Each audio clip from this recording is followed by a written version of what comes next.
Assalamualaikum Waalaikumsalam Waalaikumsalam warahmatullahi warahmatullahi wabarakatuh. wabarakatuh. wabarakatuh.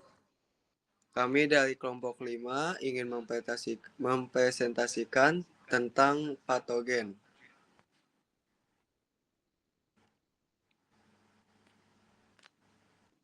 Yang beranggotakan dengan saya sendiri, Sofyanul Fikri, NIM L1B025199. Saya Saya Evelyn Tiara Evelyn Tiara Okta, Okta, NIM NIM L1B025197. L1B025197. Saya Muhammad Hassad Kadafi dengan NIM L1B025111. Aquaculture Aquacultur merupakan merupakan sektor sektor penting penting dalam dalam penyediaan penyediaan sumber sumber pangan, pangan, terutama terutama protein protein hewani. hewani. Namun, Namun, kegiatan kegiatan budidaya budidaya sering sering menghadapi menghadapi kendala kendala berupa berupa serangan serangan penyakit yang penyakit yang disebabkan oleh disebabkan oleh berbagai berbagai patogen patogen seperti seperti virus, virus, bakteri, bakteri, parasit, parasit, dan dan jamur. jamur. Penyakit Penyakit seperti seperti WSSP WSSP atau atau KHV, KHV, Ichthyopteris Ichthyopteris multifilus, multifilus, Rhodoctylus sp, Gyrodactylus sp, Pseudomonas Pseudomonas spp, spp, Streptococcus Streptococcus iniae, iniae, serta serta saraf saprolegioniosis saprolegioniosis dapat dapat menurunkan menurunkan produksi dan produksi dan menyebabkan menyebabkan kerugian besar. kerugian besar. Oleh karena Oleh karena itu, itu, pemahaman tentang pemahaman tentang patogen dan patogen dan pengendaliannya sangat pengendaliannya sangat penting untuk penting untuk mendukung mendukung keberhasilan keberhasilan budidaya budidaya perikanan. perikanan. Yang pertama ada Yang pertama virus. ada virus. Virus dibagi Virus menjadi dibagi dua, menjadi dua, yaitu white yaitu spot white spot syndrome syndrome virus pada virus udang pada udang faname, faname, white spot white spot syndrome virus syndrome atau virus atau WSSP, WSSP merupakan virus merupakan yang virus menyerang yang udang, menyerang udang, terutama udang terutama udang faname. faname. Virus ini Virus sangat ini sangat berbahaya berbahaya karena bisa menyebabkan kematian hampir 100% hanya dalam hanya waktu dalam 3 waktu sampai 3 10 sampai hari 10 setelah hari gejala setelah muncul. gejala muncul. Ciri Ciri khasnya adalah khasnya muncul adalah bercak muncul putih bercak di putih tubuh di udang, tubuh udang, dan virus dan ini virus ini menyerang organ menyerang penting organ seperti penting seperti insang dan insang dan pencernaan. pencernaan. Gejala dan Gejala dan penularan penularan WSSP WSSP yaitu yaitu ada bercak ada putih bercak di putih di tubuh tubuh udang, lemah udang, dan lemah tidak dan tidak aktif, nafsu aktif, makan nafsu makan menurun. menurun. Penularannya bisa Penularannya bisa terjadi lewat terjadi air lewat yang sudah air yang sudah terkontaminasi, terkontaminasi, udang sehat udang makan sehat udang makan yang udang yang sakit, sakit, hewan hewan pembawa pembawa seperti seperti burung. burung, Lingkungan yang lingkungan buruk yang juga buruk bisa juga bisa mempercepat mempercepat penyebaran virus penyebaran ini. virus ini. Deteksi dan Deteksi dan pencegahan pencegahan WSSP. WSSP. Yang Yang pertama itu gunakan benih gunakan yang benih yang sehat, sehat, jaga jaga kualitas kualitas air, air, hindari stres hindari pada stres udang, pada udang, lakukan lakukan pengecekan rutin. pengecekan rutin. Yang kedua Yang itu kedua ada itu koi ada koi herpes herpes virus, virus, KHV, KHV, pada pada ikan mas ikan dan mas ikan dan koi. ikan koi. Koi Koi herpes herpes virus virus yaitu yaitu virus yang virus menyerang yang pada menyerang ikan pada mas ikan dan mas ikan dan koi. ikan koi. Virus ini Virus sudah ini sudah menyebar ke menyebar banyak ke banyak negara negara termasuk termasuk Indonesia. Indonesia. Yang bikin Yang bikin KHV KHV berbahaya berbahaya adalah tingkat adalah tingkat kematiannya bisa kematiannya bisa sangat sangat tinggi, tinggi, bahkan bahkan sampai sampai 85 85 sampai sampai 100%. 100%. Penyebarannya juga Penyebarannya cepat. juga cepat. Bisa terjadi Bisa lewat terjadi lewat air, air, kontak antar kontak ikan, antar atau ikan, atau lingkungan yang sudah lingkungan yang sudah terkontaminasi. terkontaminasi. Suhu air Suhu juga air juga berpengaruh berpengaruh biasanya. biasanya. Virus ini Virus ini berkembang dengan berkembang baik dengan di baik suhu di suhu sekitar sekitar 18 sampai 18 sampai 27 27 derajat derajat Celcius. Celcius. Gejala Gejala KHV KHV itu itu yang yang pertama pertama itu itu ada ada dua, dua, secara secara fisik dan fisik secara dan secara perilaku. perilaku. Kalau secara Kalau fisik secara itu fisik itu insang insang rusak atau rusak atau membusuk, membusuk, ada luka ada di luka di bagian bagian kepala kepala atau atau operkulum, operkulum, sirip sirip rusak, rusak, mata terlihat mata cekung. terlihat cekung. Kalau secara Kalau secara perilaku, perilaku, ikan jadi ikan jadi lemas, lemas, nafsu makan nafsu makan turun, turun, berenang tidak berenang tidak normal, normal, sering sering ke ke permukaan permukaan atau atau diam di diam di sudut. sudut. Kalau sudah Kalau sudah parah, parah, ikan ikan biasanya mati biasanya dalam mati waktu dalam waktu singkat. singkat. Nah, Nah, deteksi dan deteksi dan pencegahannya KHV pencegahannya KHV itu itu sama sama seperti seperti WSPV, WSPV, yaitu yaitu menggunakan metode menggunakan metode PCR. PCR. Cara ini Cara ini mendeteksi mendeteksi virus dengan virus dengan akurat akurat bahkan sebelum bahkan sebelum ikan ikan menunjukkan menunjukkan gejala. gejala. Untuk Untuk pencegahannya, pencegahannya, jaga jaga kebersihan kebersihan kolam kolam atau atau menggunakan menggunakan biosecurity, biosecurity, atur atur kualitas dan kualitas suhu dan suhu air, air, lakukan lakukan vaksinasi jika vaksinasi jika memungkinkan, memungkinkan, dan yang dan terakhir yang terakhir rutin cek kesehatan kesehatan ikan. ikan. Nah, Nah, kesimpulannya dari kesimpulannya dari KHV dan KHV dan WSSP WSSP itu itu virus yang sangat virus yang sangat berbahaya dalam berbahaya dalam budidaya. budidaya. Keduanya bisa Keduanya bisa menyebabkan menyebabkan kematian kematian massal dalam massal waktu yang dalam waktu singkat. yang singkat. Karena itu, Karena itu, deteksi deteksi dini dan dini dan pencegahan sangat pencegahan penting. sangat penting. Lebih baik Lebih baik mencegah mencegah daripada daripada mengatasi mengatasi setelah virus setelah virus menyebar. menyebar.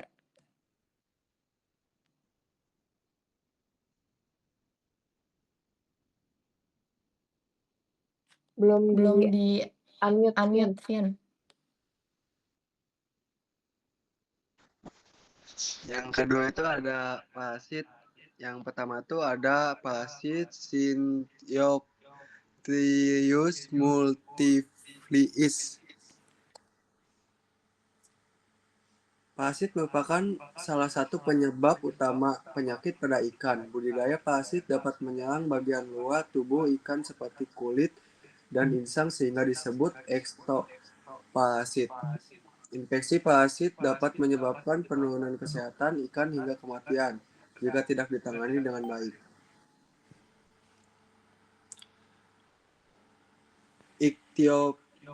Ichthyoptilus multifliis merupakan protozoa penyebab penyakit white spot atau bintik putih pada ikan.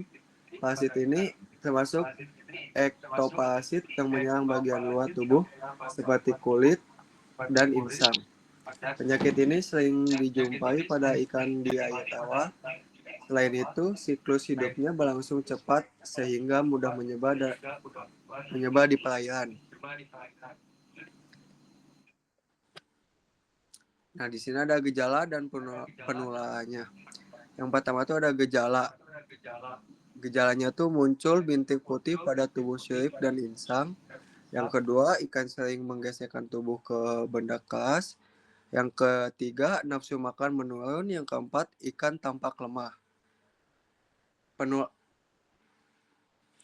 Penularannya bisa terjadi lewat melalui air yang terkontaminasi parasit dan penyebaran cepat dalam satu kolam. Di sini ada deteksi dan pencegahan. Penyakit ini dapat dilakukan dengan mengamati adanya bintik putih pada tubuh ikan, kemudian dikonfirmasi melalui pemeriksaan mikroskopis untuk memastikan keberadaan parasit. Nah, untuk pencegahannya itu adalah menjaga kualitas air, yang kedua karantina ikan baru, yang keempat itu pemberian larutan garam atau obat. Nah, parasit yang kedua itu ada Silodactylus sp, adalah cacing monoganea yang hidup sebagai ektoparasit pada kulit dan sirip ikan. Parasit ini mampu berkembang biak dengan cepat tanpa memerlukan inang perantara.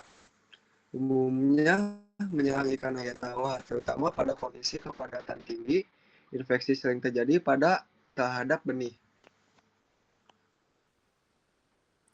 Nah, gejalanya itu ada ikan yang terkena biasanya terlihat jelas perubahan fisik dan perilakunya. Yang ke satu itu ada secara fisik, yaitu iritasi pada kulit, produksi lendir berlebih, yang ketiga sirip rusak, yang keempat ikan lemah. Dan ada secara perilaku. Yang pertama itu ikan sering menggesekkan tubuh ke benda, yang kedua gerakan menjadi lambat dan lemah, yang ketiga nafsu makan menurun, yang keempat sering berada di permukaan atau sudut kolam. Deteksi dan pencegahan. Untuk deteksi ini, penyakit ini dapat dikenali melalui perubahan pada kulit atau sirip ikan. Lalu diperjelas dengan pemeriksaan mikroskopis guna memastikan adanya parasit. Untuk pencegahannya itu yang pertama mengatur kepadatan ikan, yang kedua menjaga kualitas air, yang keempat ada karantina ikan, yang kelima penggunaan antiparasit.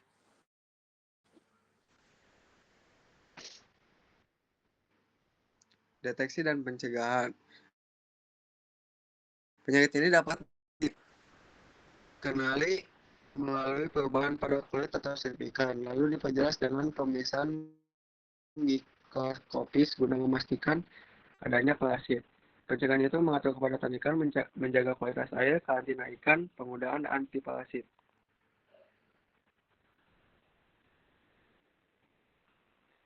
Yang ketiga itu ada parasit saprolegioniosis. Saprolegioniosis merupakan penyakit yang disebabkan oleh jamur dari kelompok Saprolegnia. Infeksi umumnya terjadi pada ikan yang mengalami luka atau dalam kondisi stres. Jamur tumbuh di permukaan tubuh ikan dan berkembang di lingkungan perairan. Penyakit ini juga sering menyerang telur ikan. Nah, ada gejala dan penularannya juga.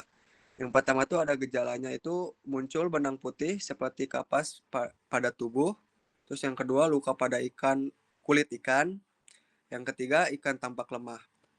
Dan penularannya itu biasa terjadi lewat spora jamur di dalam air yang mudah menyerang ikan yang luka.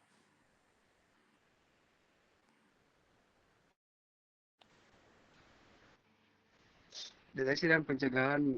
Deteksi dilakukan dengan melihat adanya pertumbuhan jamur menyerupai kapas pada tubuh ikan yang kemudian dapat dipastikan melalui pengamatan lebih lanjut pada bagian yang terinfeksi. Pencegahannya itu adalah menjaga kebersihan kolam, yang kedua menghindari luka pada ikan, yang ketiga menjaga kualitas air, yang keempat pemberian antifungsi atau GA.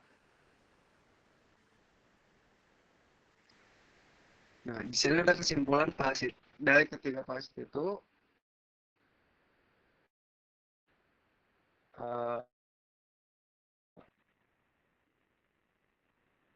merupakan penyebab penyakit yang umum pada ingat penting untuk menjaga kesehatan ikan dan keberhasilan budidaya.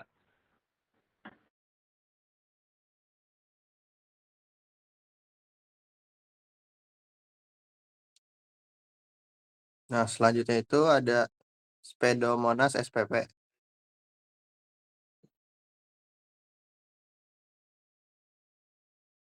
Pendahuluan. Bakteri merupakan mikroorganisme uniseluler yang bersifat prokariotik dan banyak ditemukan di lingkungan perairan.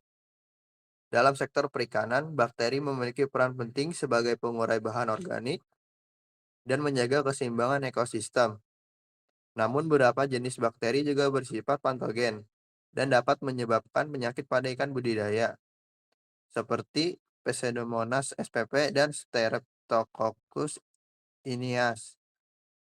Infeksi bakteri dapat menurunkan pertumbuhan, meningkatkan kematian ikan, serta menyebabkan kerugian ekonomi. Pseudomonas spp merupakan kelompok bakteri gram negatif berbentuk batang yang banyak ditemukan di lingkungan perairan dan dapat bersifat oportunistik pada ikan budidaya.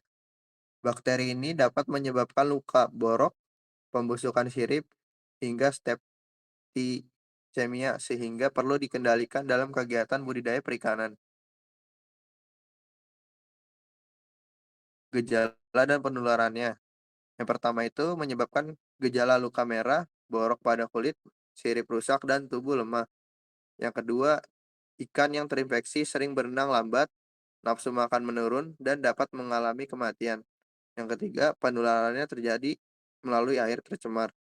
Penularannya biasa terjadi melalui air yang terkontaminasi bakteri.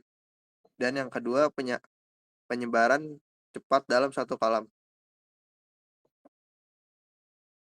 Deteksi dan pencegahannya. Penyakit akibat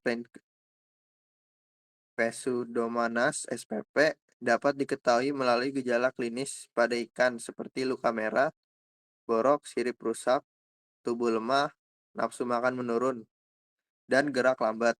Untuk memastikan penyebab penyakit, perlu dilakukan pemeriksaan laboratorium melalui isolasi dan identifikasi.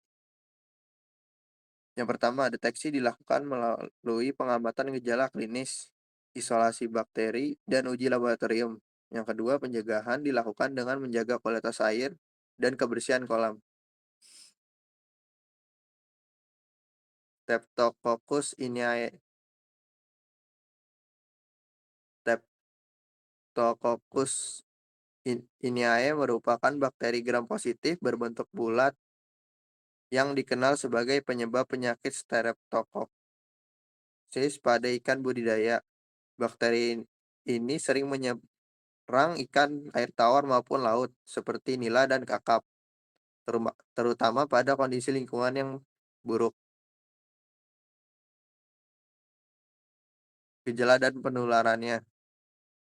Mata menonjol, tubuh gelap, benang tidak normal, dan lemah. Yang kedua, ikan yang terinfeksi mengalami nafsu makan menurun hingga mati. Yang ketiga, penularan melalui air tercemar dan kontak dengan ikan sakit. Penularannya bisa terjadi lewat melalui air yang terkontaminasi bakteri dan penyebaran cepat dalam satu kolam. Deteksi dan pencegahan.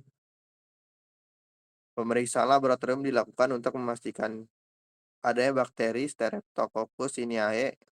Identifikasi bakteri dapat dilakukan melalui isolasi dan uji mikrobiologi.